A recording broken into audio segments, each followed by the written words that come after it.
So how do we say this? Mike Pilavachi? Oh, actually, that's a good question. I'm not sure. Pilavachi? Such a privilege to be here. An amazing. I hate Nicky Gumbel. And Mike, Nicky Gumbel's something to do with us. Over all these years, and this church had such an influence. I think, however, how many other churches around the country would have the same story. And humanly speaking, the Church of England owes me so much. Nicky's wife is Mike Mike Pilavachi. Pilavachi. I want to play you. Pilavachi. Mike Pilavachi. It's like, I knew you'd do this. No. Oh, he's so vile. And I just love because you need to look him up on a video. He looks like a Jim Henson's Creature Who? Shop character. Who's Mike this? Pilavachi. He doesn't look real. He doesn't look like a real person. But I won't make comments on his looks. You can. He looks exactly how you would imagine someone's look in this instance, but obviously not everyone, because Carl Lenson looked like that. Mike Pilavachi. Can we open with Mike Pilavachi of Soul Survivor Tells a Story? Pilavachi? Yeah, we can. All right, and then I'll hand over to you. Just give me a second. So, because I think we start like this. Okay, so.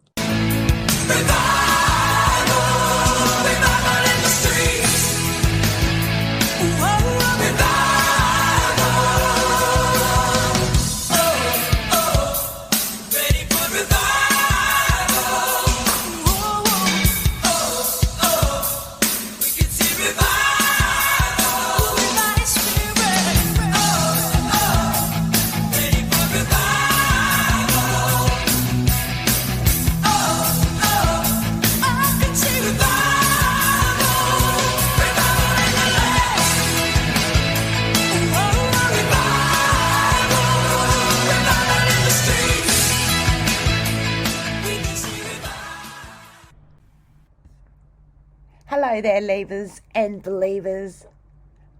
Welcome to Leaving Hillsong. My name's Tanya, and we are taking a little step away from Hillsong, sort of, kind of, today.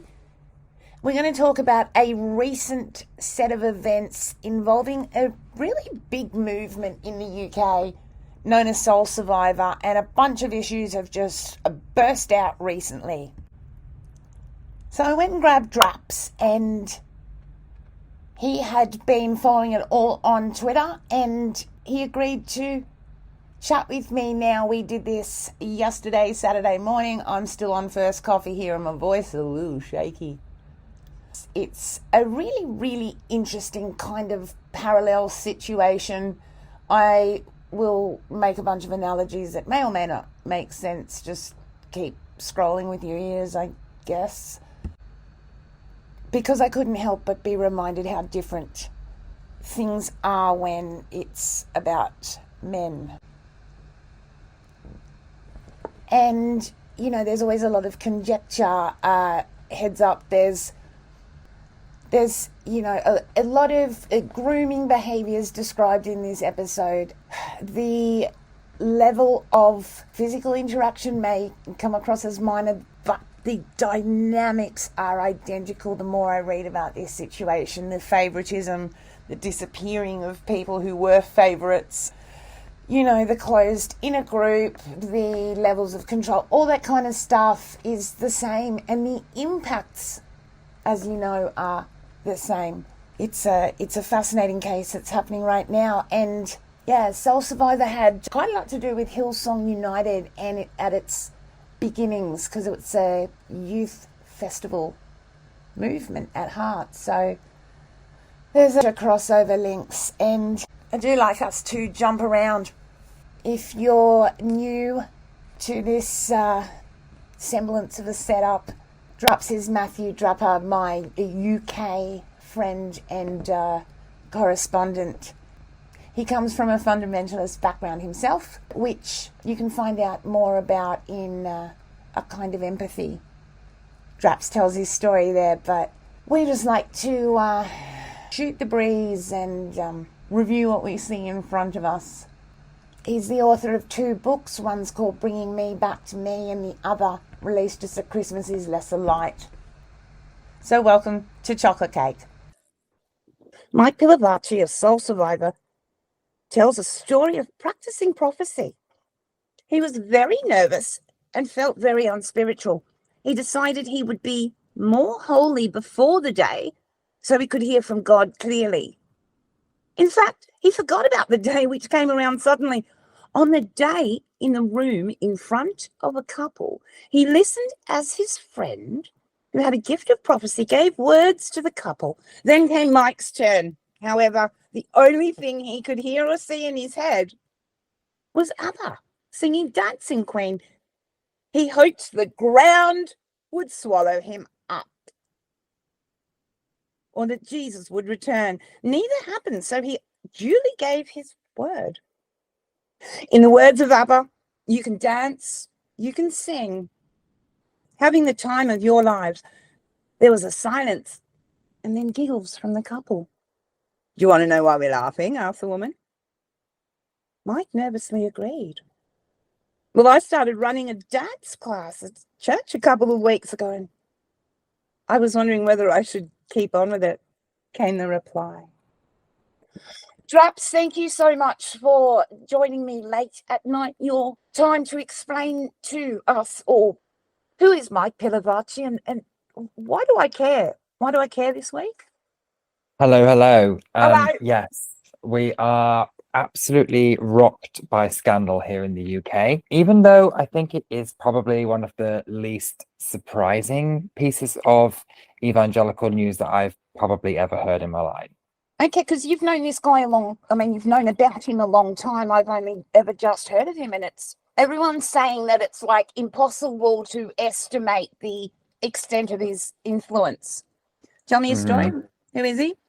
Yeah, so Mike, I don't know too much about where he came from, but he comes from a sort of a Church of England kind of background. He's sort of linked into the Church of England.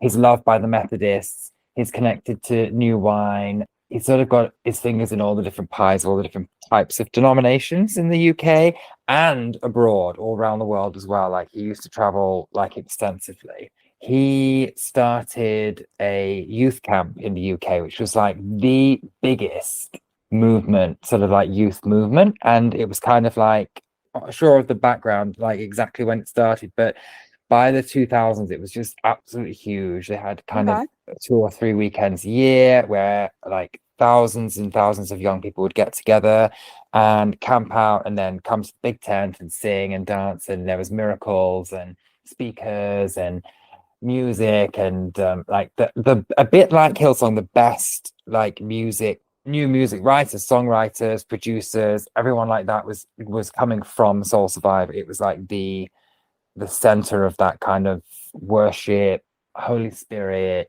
stuff like that in the UK during that era. It was huge. It was absolutely huge. It was absolutely huge. Honestly, thousands and thousands of young people went there and they grew up and they became ministers and pastors. And then, they brought other people, youth pastors, and then, thousands and thousands and thousands of people went there.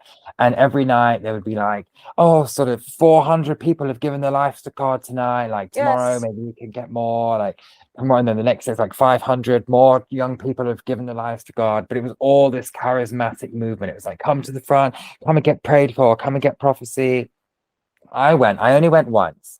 And it was in 2013, just after I'd come out and just before I moved to Sheffield and like went through lots of crazy stuff at Charismatic Church there. I had like this really brief encounter with Soul Survivor. I went with the youth group at the church that I was a part of, the youth group I kind of led, and there was about 5 of us, and we went and we were kind of enjoying the camping and we loved the worship, but we were like just staring at this guy on the stage, and his story is just absolutely aghast with our jaws just on the floor.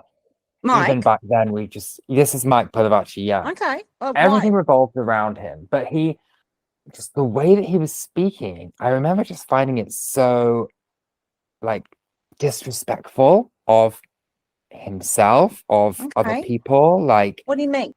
It's hard to estimate exactly what it was, what it was like, but I'll give you an example. So Okay. on one of the things that he used to love to do was perform miracles on the stage, and he would get like 5 or 6 kids. We're talking kind of somewhere between like 13 and 18, age kids would come on the stage, and he would be like, so when we were there, we saw him talking to somebody who had like a bad shoulder, and he said to the kid in front of a crowd of thousands of people, estimate how bad the pain is. Is it like between 1 and 10? And the kid was like, oh, it's like a 9. And so then he prayed for this guy's shoulder, and then he was like, oh, tell me, like, how bad is the pain now? And the kid was like, well, it's more or less the same. And he was like, no, you could do better than that. Like, what? How is God's healing you? Like, how do you feel like your arm is? And the kid was like, oh, like maybe like a 7. Like, and then he like prayed for him again, and there was just this kind of, I felt at that time there was this kind of arrogant, like disrespectful thing going on, and I was like, ever since then I've always just been like, I'm kind of waiting for something to happen here, because there's something a bit odd. There was something odd in the whole atmosphere. I love the worship, like, we all get caught up in that. Like, I love that scene. It's just like when you're in Hillsong, people were lying on the floor, there was laughter, there was joy, and yeah.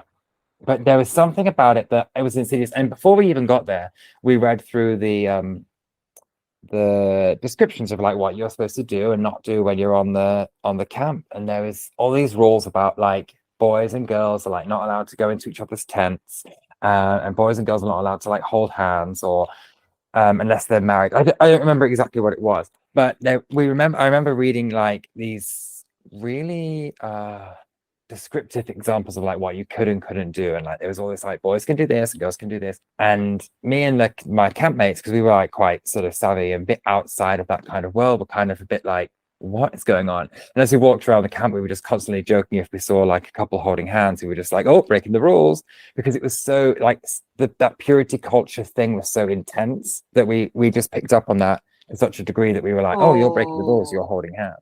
Yeah, it was strange. There was something a little bit strange about it, and I didn't really have much more interaction with it after that. And yet it turns out, from what you're telling me, that boys are allowed to hold hands. Is that what's happened? Because there's been some stuff came out this week that's kind of confirmed your odd vibe, your odd feelings that you had there. Yeah, do you want to give us the old news report, please? I mean, Absolutely. just you know so much more about this, and you're familiar with it and stuff. So well, I've been following it for a few weeks because there was an announcement about 3 weeks ago that an investigation had been begun into Mike Pilavachi from Soul Survivor, and I was like, well, this is not surprising, but somebody incredible on Twitter called God Loves Women was doing these incredible breakdowns of like the announcements that were coming out of Soul Survivor Watford, which is his church, and also the announcements that were coming from the Church of England. She was looking at them and going, there's a lot of minimizing going on here. They're obviously trying to cover something up, so it's obviously something bad. And then somebody I was following. No, well, just quick shout out to God Loves Women on Twitter for covering Mark Driscoll in 2016. So this person has been very committed, and thank you. Sorry, please continue.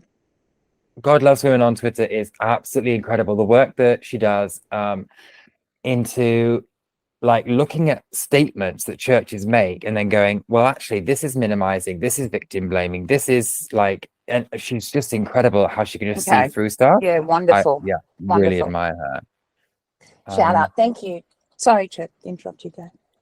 Yeah. So at the beginning, we didn't know what it was exactly that happened. There was a report of like just in quotation marks, inappropriate massages. That's all we knew. And then one guy on Twitter was looking at the website and watching it really carefully, and he could see that they were making deletions. So every couple of days, like he'd go on and something had been deleted.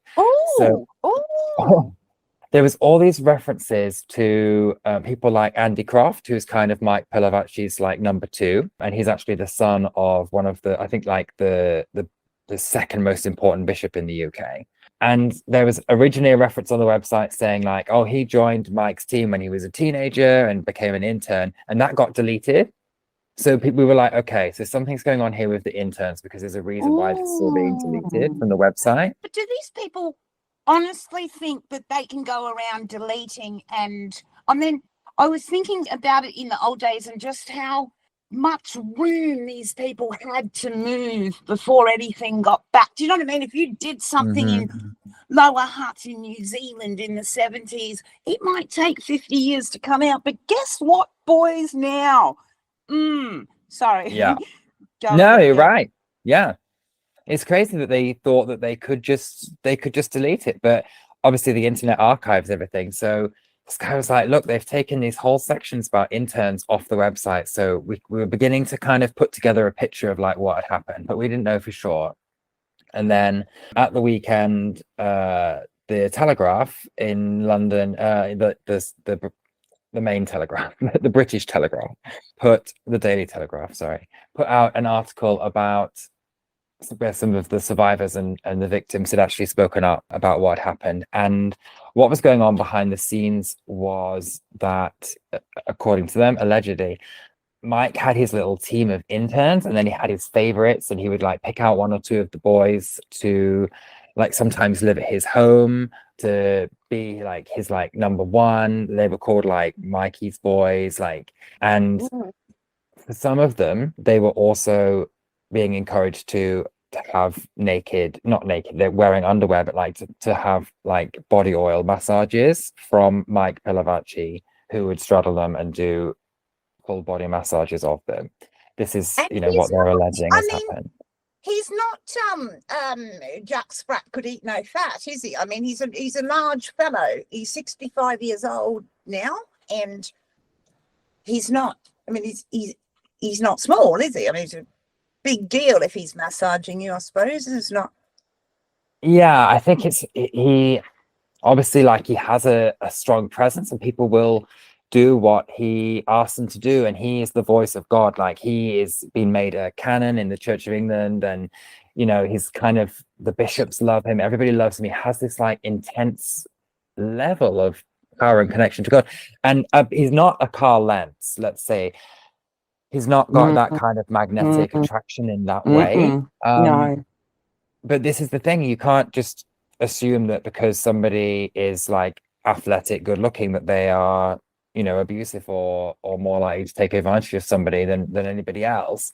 Well, just when you said like oiling them up and straddling them is scary when you see the size of this guy. And there was a lot of wrestling. Apparently, like, it would just be normal for them to have like a meal together with like, you know, various staff there, various interns, and then for like the lads and him to wrestle, with him being like 40 and then being kind of like maybe 20 at the most. Oh, that's not, just, you know, boy fun. Isn't that just boy fun? I mean, some people have come back to us with the nudie run thing that we discussed last week, having a youth group, and, you know, just saying doesn't always have to be sinister. Why can't grown men and boys take their clothes off and run around in the dark together? I mean, come on. Isn't that just male frat party good times?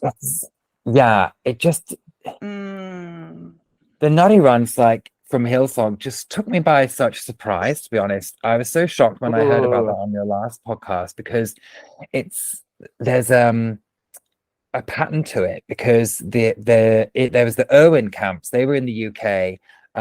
They were these like, they would get like the most elite boys from the most elite schools, and they'd bring them to these camps in the summer, and they would like, there'd be loads of nakedness, there'd be loads of like late night naked swimming and like running around, and like it's just odd. And it strikes me that pattern is there again with, you know, with Hillsong Youth, and what you were saying, what Scott was saying to you last week, that it's just like this lack of boundaries, this lack of understanding of like, you know, my body is mine, my body finishes here, and your body is here, and your body starts there, and like we make choices about what we do with that. So part of this was about Mike's stance on his own sexuality, right? Like, this soul survivor stuff is predicated on this guy being 100% straight up and down honest guy. He's not married to anyone, is he? He's That's right. He always described himself as celibate. He was like, I'm celibate, so why can't you be? Yeah. He he was like, probably he could be described as like the UK's most famous like celibate person who discusses that. And people were always like, he's so brave and cool, how like he doesn't have a wife, he doesn't have, he's not come out as gay, but he actually like openly discusses this stuff. And people really Nice. admired that he would do that, and that he would go on stage and be like, hey, it's tough. I'm tempted by women, or I'm tempted by people, and I don't do anything, and you kids, you shouldn't do anything too. And obviously what comes about, and for me this is like the least shocking thing ever, is that that was not true behind the scenes from what is being now alleged.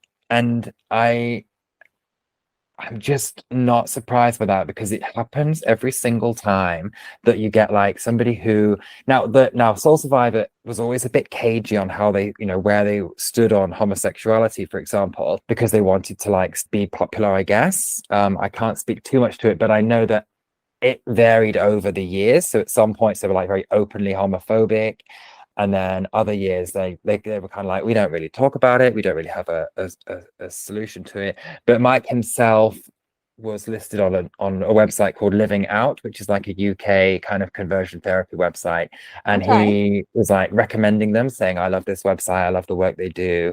And over the weekend, that was swiftly removed from the Living Out website of recommendations. And I emailed them and said, why did you remove it? And they said, we were just thinning out our recommendations on our website. So I was like, okay, sure, of course you were. But Just this a is the thing. restructure, Yeah. The thing is, like, it's not our place to speculate on somebody's sexuality, and No, but he made a big deal out of it, right? Like, look at me, Mhm. I'm great, I'm fantastic, this is my movement, you can be like me. he never came out and said, I'm gay, but I'm celibate. Like, No. that's never been his route. He's never done that. So the implication was that he was straight, but he was celibate. But, he never talked about things like being asexual or not being attracted to people. He was very much of this, you could be attracted, but you must resist. Like, we can resist. You must not fall for temptation. Let's talk about maybe his cake story. Should we talk about the cake?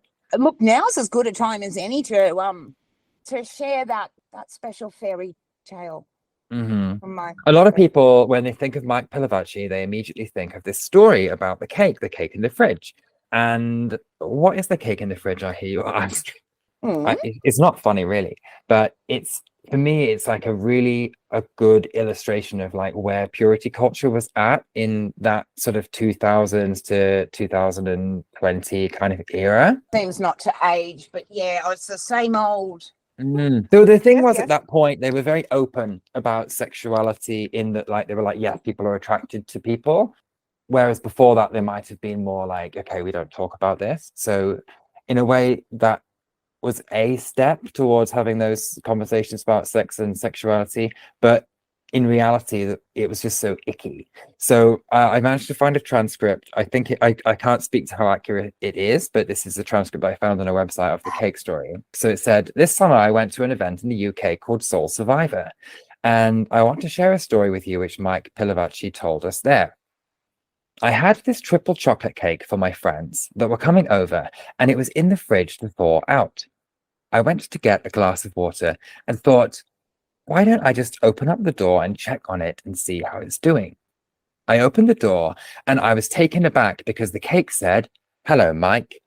So I said, hello, triple chocolate cake. How are you doing? Not too bad. And yourself? I'm fine.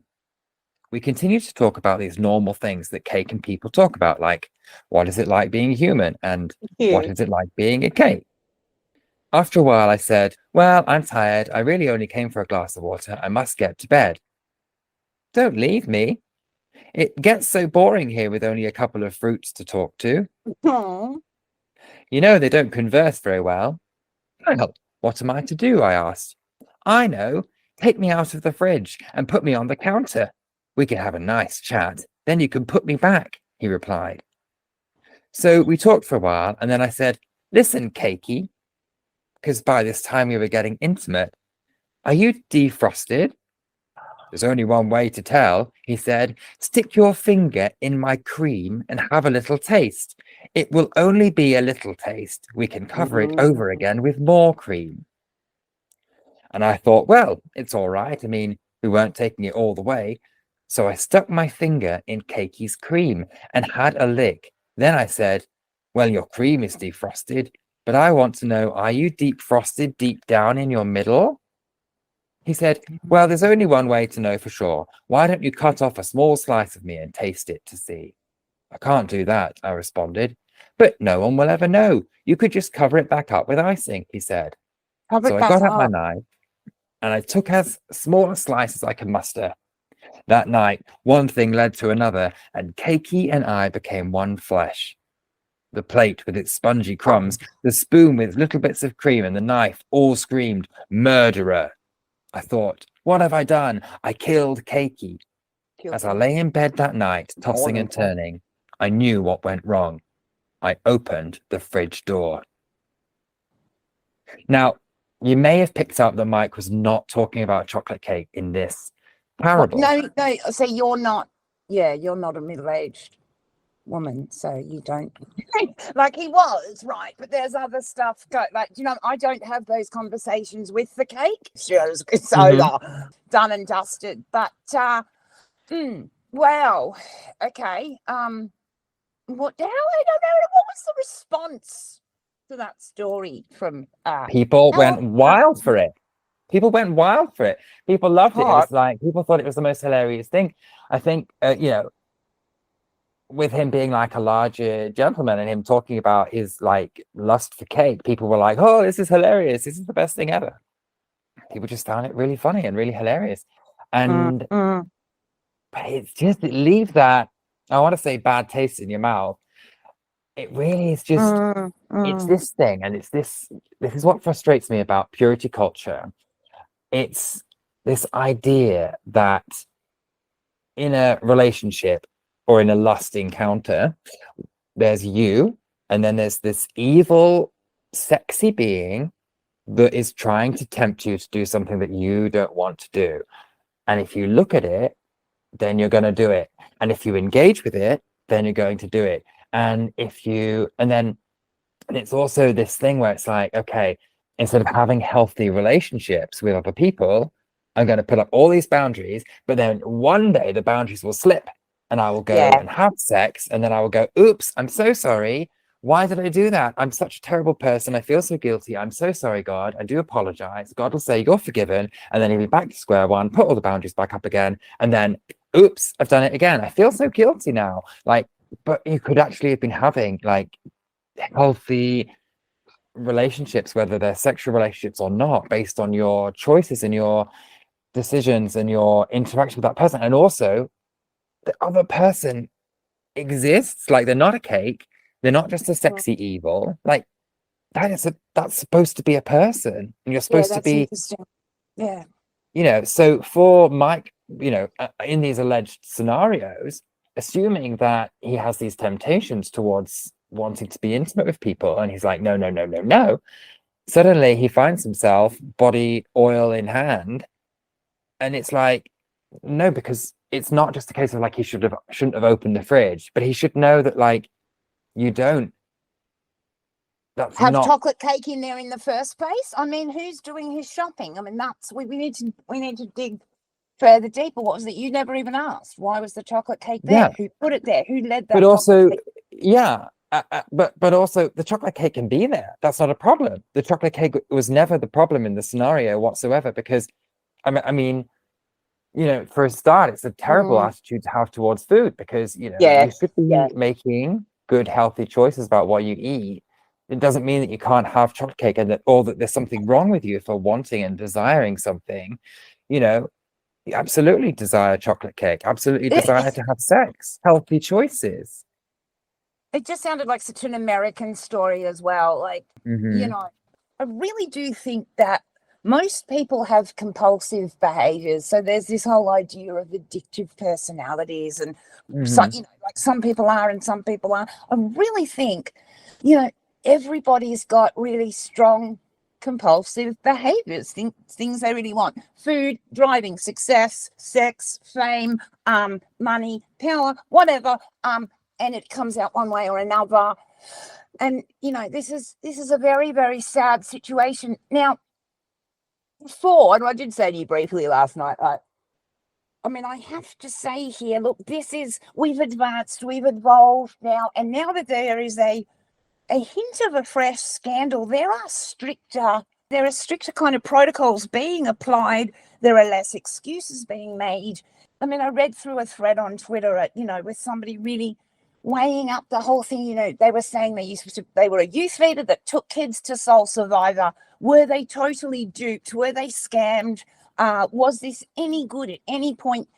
And I think it's really important. We're going to have discussions about those two things existing at the same time, that, there were things that were, I don't know, beneficial that people can, I don't know, take away and use later, but having to look at the dark stuff in the face at the same time is going to be the challenge, because it doesn't mean that whole thing was, I don't know, it doesn't mean that whole thing was destined from the beginning to be an evil force of darkness. But, how people can rationalize this stuff or reconcile this stuff, I guess is the word. And there's also cries, as we heard from God Loves Women on Twitter, to, say something. There can't be any kind of just keeping quiet about this, just watching what happened, don't want to say, the victims, the people are tired of this. So I think that it's really important, and it's wonderful that the magnifying glass is on this really close up. But I did say to you last night, we've had hundreds of years of women just being burnt at the stake, absolutely misused by religious orders. And I know the males have too, but it's just funny. I have to say, it reminds me of when we had the HIV crisis, and Ronald Reagan in his presidency did not use the word AIDS, did not say the word AIDS for 7 years of his presidency. And as soon as HIV started filtering into the heterosexual community, as soon as it started happening to decent straight boys, as it were, then there was a conversation about it. And it just has to remind my little OK boomer self about this, because it's like, well, Mike made some men uncomfortable. Did he? Were the boys feeling a little bit uncomfortable? Like they had a bit of wrestling, felt a bit awkward. Did they?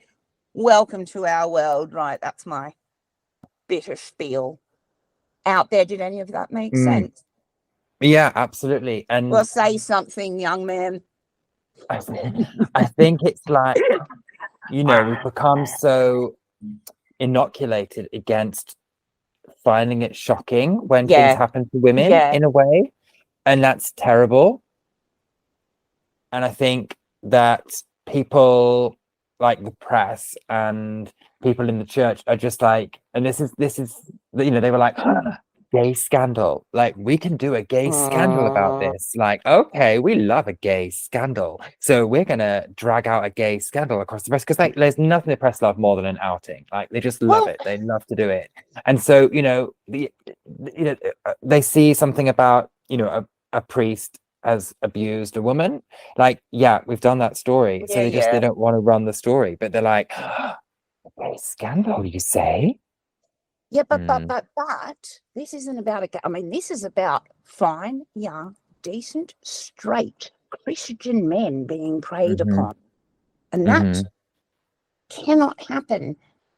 We can't let that happen. I mean, for women being uncomfortable and someone walking around with some massage oil is part of like morning tea at work. You know what I mean? Like, it's just, we've been uncomfortable our entire existence, but it's incredibly useful. And at the same time, it often takes situations like this where the people with the most power and privilege in culture, when they're harmed, then, the issue of harm comes to light. And I guess, that's how that cakey crumbles sometimes, I guess.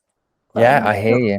I've been so carried away with the chocolate cake and the deep frosted deep down, because he sounds like he needs a couple of minutes in the microwave on defrost himself, poor Mikey. But the hell's this got to do with Hillsong? I think they were big Hillsong United supporters, Soul Survivor. I think they were the first people that posted them at the thing or something. Like it's a big old I read London, this. UK, Yeah. Hillsong, Soul Survivor, big old mosh pit there, isn't it? Well, I saw I mean, people love to use the Hillsong brand to get the newspaper articles sold. So I Mm, saw somebody say like Britain's answer to the Hillsong mm. scandal. So they were obviously just using that for clicks. But in one of the Telegraph articles, it says he also had close links with Hillsong United, a worship collective that originated as part of the Hillsong Church and formed in 1998 as part of its youth ministry. The global megachurch based in Australia is currently facing allegations of tax evasion and fraud. Its founder, Brian Houston, resigned last year following an internal investigation which found he had behaved inappropriately towards 2 women, which obviously. However, Hillsong is also famed for its contemporary worship music and has boosted a roster of A-list celebrities to its US services, including music stars Bono, Justin Bieber, Kanye West, and Selena Gomez, as well as TV stars and models Kourtney Kardashian and Kylie and Kendall Jenner. Reverend Canon Pilavachi, Reverend Canon. I mean, people get all these titles, and then it's like, how do you go up against them? I mean, the bravery of these people to speak out against it would be like coming out against a bishop, or it's like as high as you can get, really. Is it? I mean, Reverend. sorry. Tell me the hierarchy there, because I see Reverend Canon and I think, well, that's fancy. What does that mean? Sorry, power-wise. I think I'm not 100% sure, but it's like I think it's an honorary. I really don't know all of the things, but it's a big title. It's a big deal. You get the bishops, you get reverends, It's a big muscle. reverend. Yeah, it's a high one. It says Reverend Canon Pilavachi was one of the first people to bring Hillsong United to the UK and would frequently fly to Australia to give sermons. So I guess he was on that, fly and talk for pay thing that we were talking about recently. Both organizations have nurtured musical talent that has led to the creation of leading worship albums. Much of this talent in the UK was fostered at the annual week-long Soul Survivor festivals. So they brought out Matt Redman. I don't know if you will have heard of him. Tim Hughes. Those were kind of our big names in the same way that you have your big Hillsong names in Australia. They did, they wrote the new worship songs. They were sung every single Sunday. In the UK, it's massive. It's absolutely. Like the size of it, it's huge, and very close links to Alpha Course, Nicky Gumbel, very close links to the Archbishop of Canterbury, very close links to all these people who a lot of whom have still remained silent. What have they said? Matt Redman, and Tim Hughes. Hey, well, Nicky, what you got to say about your colleague then? Anything? Nothing? Something? Nicky Gumbel, very, very quiet. Staying quiet, saying what happens. Archbishop of Canterbury is fairly difficult, busy, I suppose, during the coronation. Busy, and. But in the UK, the whole Church of England safeguarding institution is like really cracking apart, and it might just be 12 of us on Twitter, but it feels like the whole thing is in scandal and is cracking apart. What do you mean cracking apart? The UK safeguarding, sorry? So the safeguarding in the UK that the Church of England does is supposed to be about safeguarding like children, safeguarding vulnerable adults, and you go to them and you bring your complaint and they deal with it. But in the UK, it seems lately like they have a lot of what they've been doing, certainly with the cases that I've been following, have been just preventing people from moving forward, getting the lawyers involved, preventing information sharing from one group to another to independent investigators, things like that. They were supposed to bring on this new independent team who were going to take over a lot of the, to kind of investigate the investigations to make sure they were going well. And then they put the head of safeguarding as the head of the independent team. Like the whole thing just seems like it's really just brewing a scandal. And what I've seen is people saying, okay, but who do we actually, we've experienced something. We're told to go and speak to the safeguarding team, but we don't trust them anymore. So who do we even talk to? So that's a nightmare. It's like they've created this perfect storm. Yeah, fantastic. It's really actually exciting to see the level of scrutiny and tenacity that, because we used to be like, oh, well, you noticed us, and sort of maybe acknowledge that, you set our lives on fire. Thank you. Sorry, but no. Next gen is like, we'll be waiting right here until you come back with a satisfactory answer. Thank you. Mm-hmm. Yeah. And that's really wonderful. And I think that's the takeaway from this. Like, I was joking, half joking, not joking about women in history and that kind of thing, because that's just where it was at. And honestly, like, people used to complain that the atheist movement had been started by, white, privileged, educated, wealthy, upper class men. But who else is going to do it but the people with the power and the privilege to drag it into the public's attention? The other thing is that Pilavachi's response has been to step back and to resign. He certainly hasn't come out the same the same way as, say, Brian Houston, with blaming and yelling and throwing mud and refusing to stop and offering a resignation and not expecting people to run out of the room following like a girl crying at a party. Come back, what's wrong, honey? No. Do you know what I mean? This is obviously quite serious then, if he's taken a step back. And well, we can't really speculate on what's going on behind the scenes with him, but people who know him have described him as sort of like the opposite of Brian Houston, in that he is humble, and this is how he's described. He's as humble and as kind of loving and sort of a caring father, and like just all these kind of descriptions. And obviously with the other knowledge that we have now, it kind of makes it very icky. But it's kind of like, it's very opposite to the Carl Lentzes and the Brian Houston. So it kind of just goes to show that, like all these organizations with this theology and this kind of this treatment, this celebrity pastor thing, it can happen to anyone. They don't have to be this full-on narcissist Brian Houston vibe. Okay. Yeah. They don't have to be this like sexy, cool Carl Lentz vibe, but it's still happening. And what I have yet to see much discussion of the theology. So everyone's like, well, this has happened in this one case. It's so shocking. I shouldn't have brought my kids to Soul Survivor because it happened in this one place. No, this is the big theology of that era. Yep. It was flawed. It was poisoned. Yep. And I honestly, the more and more time I spend with people and the more I read, all I see is, this huge movement that is just full of perpetrators and predators, and they're men, and they're targeting other men a lot of the time. And, it has such profound effects that I'm sure there is some level of abuse in Mike's background that is going to come out. And he has spent the last 50 years trying to deflect from that by doing good, because it's a story I hear over and over and over. But then those power problems never really go away, and, they spill out somewhere. I mean, I think the other thing is being British. I know he's a Greek. Yeah. It's just funny because, like, the Brits are so well behaved and stuff, and then something always kind of explodes. No, that's not going to happen. I mean, there is a Britishness to it, but when you read about the kind of the places that the Prime Minister grew up in, went to the posh boys' schools and stuff like that, the Britishness doesn't seem to exist in that space. It just seems to be like nutty runs and weird behavior. Like, a lot of those, there seems to be like this kind of like, I suppose it's like an external presentation of Britishness, and then behind the scenes it's this like we've been like injured, but we won't tell anyone because we're so British, so we're gonna like just keep moving forward. And I don't mean that of the survivors. That's not what I'm talking about. I'm talking about like, in terms of leaders, they've been damaged in some way, but they can't go to therapy or do what they need to do to get it sorted, or like, show emotion.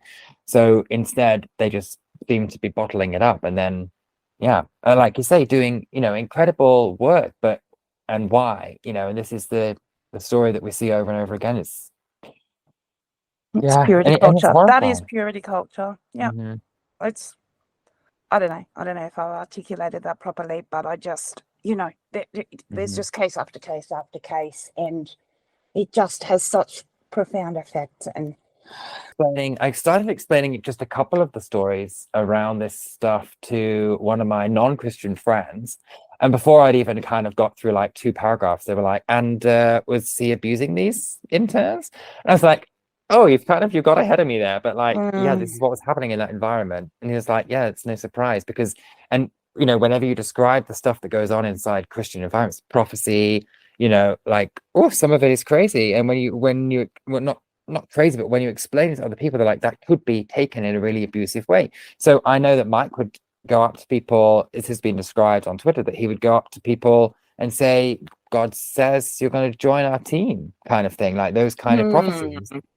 You know, and also there's this whole generation now of people who are like, well, I went to Soul Survivor and God prophesied that I would become a minister, and now I'm a minister. Like my whole life is based on the foundation of what this person said to Oh me, and now it wow. doesn't.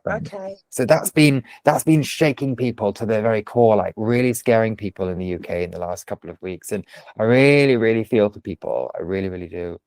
We've got some experts coming up, but there's got to be a way to face both aspects at the same time. It's almost like a bad relationship, you know, where you were so sure of somebody, and then one day you look at them and go, "Wow, I just let all these things go, and now we're here with this actual emergency." And you know, it's cognitively horrific. Tell me what else we need to know. I feel bad. I should let you go to bed or something. I don't know. Yeah, it's quite late. It's like, yeah, it's coming up to 1, and I have a coronation to get to. I'm talking of Queen Charlotte from Bridgerton, of course. But I think at the end of the day, we need to remember that this is about you know, I know that survivors and victims don't want to be seen as like brave, but this is bravery, and it is, you know, to go up against one of the most beloved characters in the UK scene must have been the most difficult thing to do. And the fact that they've been believed by the press is incredible. And you know, we believe them. Like they must know, like we do believe them. And we're having those discussions now because of what they've done. And I really hope that, obviously, I hope that there aren't other, you know, victims in this case, because at the end of the day, the less people who are harmed, the better. But I hope that if there are, that they will now be able to find ways to begin to heal and begin to recognize what happened and what was okay and what wasn't okay, and where their boundaries are and where they aren't, and what they want to do with that and that sort of thing, because that's the journey that we're all on. Yeah, wonderful. And huge shout out to the people who have spoken.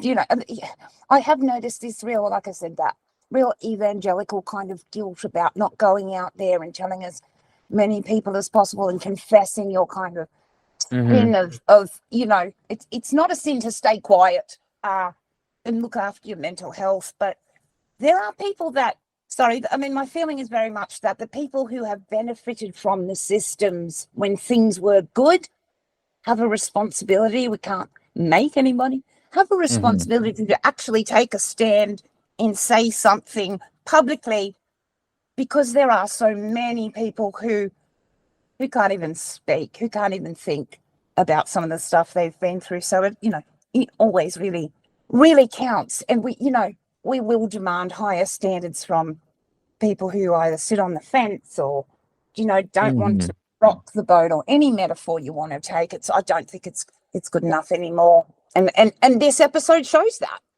you know, it needs to be cut off early.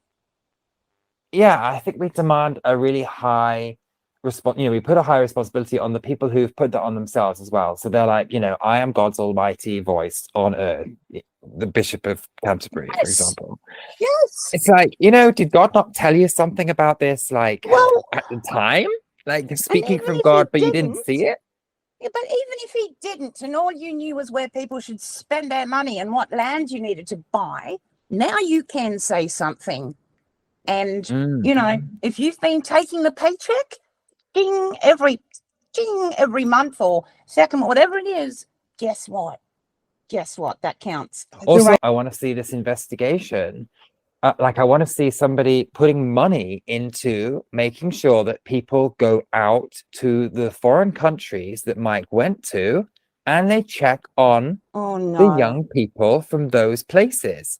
Because if, you know, they need to go to all of the organizations that he's been a part of, and they need to find out what has happened there as well. Because a lot of this stuff is like, all these people, like, you know, are like, if something's happened to you, then you come to us and tell us. No, that's not how it should work. Like, the money should go into making the effort to go out and find what has happened and start contacting people, start doing it.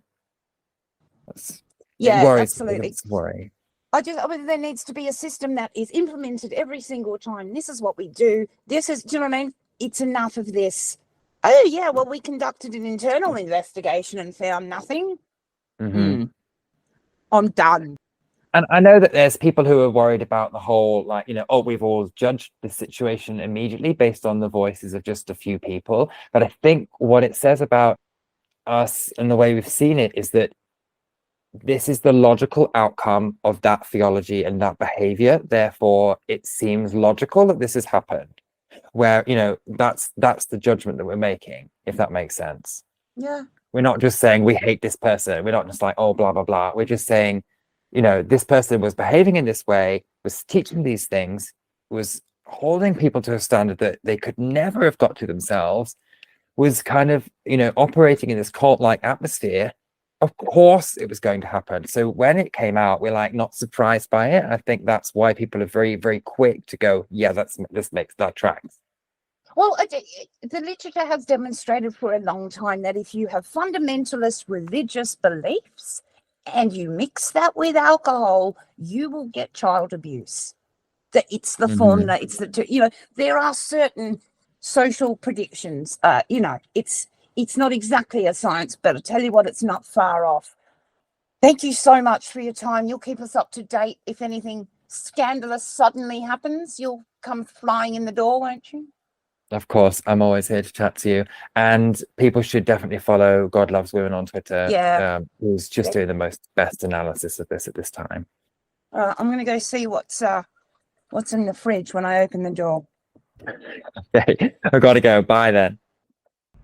And isn't that a wonderful hornet's nest of snakes, or a snake pit of hornets, or whatever way you want to look at it, it's immeasurable. And it'll have an impact for years and years to come. Such is how we are. Thank you so much for staying with us and chatting with us, being a part of this conversation. I know I don't know a lot about this particular organisation and the links compared to a bunch of you, so my apologies if I got it wrong. And if you're alarmed by something contained, do make yourself known, please. Always open to feedback here.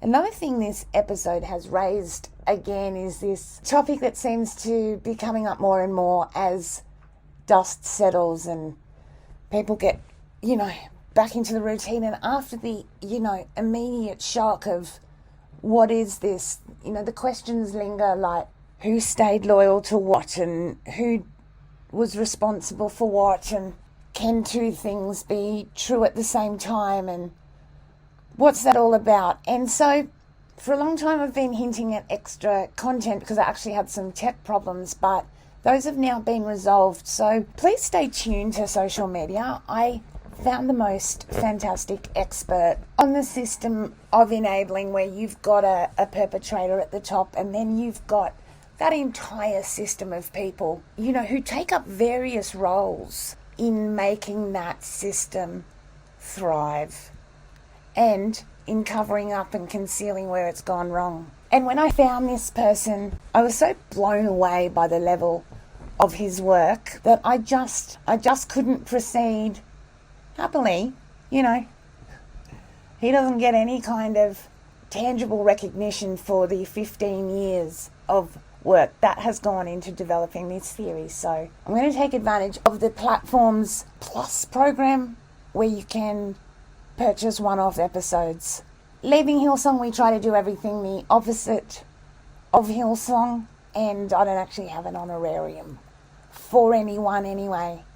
The conversations that we've had so far and the ones that will continue are just so valuable. So I know you'll support that, and it's just so important to me that the people that do the hard work behind the scenes get recognised as well, and not just with like a wave from the stage. It's an incredibly difficult decision, monetising things, trying to make things sustainable, but yeah, a lot of thought and effort has been put into this, and even more graphics. So really, really looking forward to this. There is some excellent wisdom in this, and it's applicable to so many situations in life. It's, not just evangelical centric, it's churches, it's all kinds of closed systems or power hierarchies where more than one person benefits, and the benefits range and change, and so the people in that system.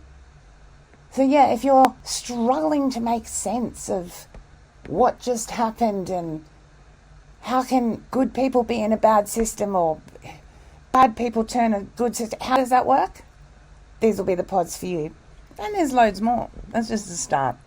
There will, of course, be regular free-to-air content. This will just be extra bonus stuff. Thank you for staying with us. Please keep your feedback coming. Please keep being kind to yourselves and kind to the people around you, and keep leaving Hillsong.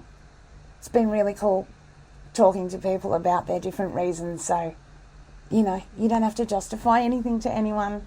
Definitely not to us, but the process is just so interesting, hey? Why people stay and how and when they leave, what makes them leave. It's just so different all around. And you can keep doing it. It takes a while. Yeah, just keep a lookout. And we'll talk soon. Bye.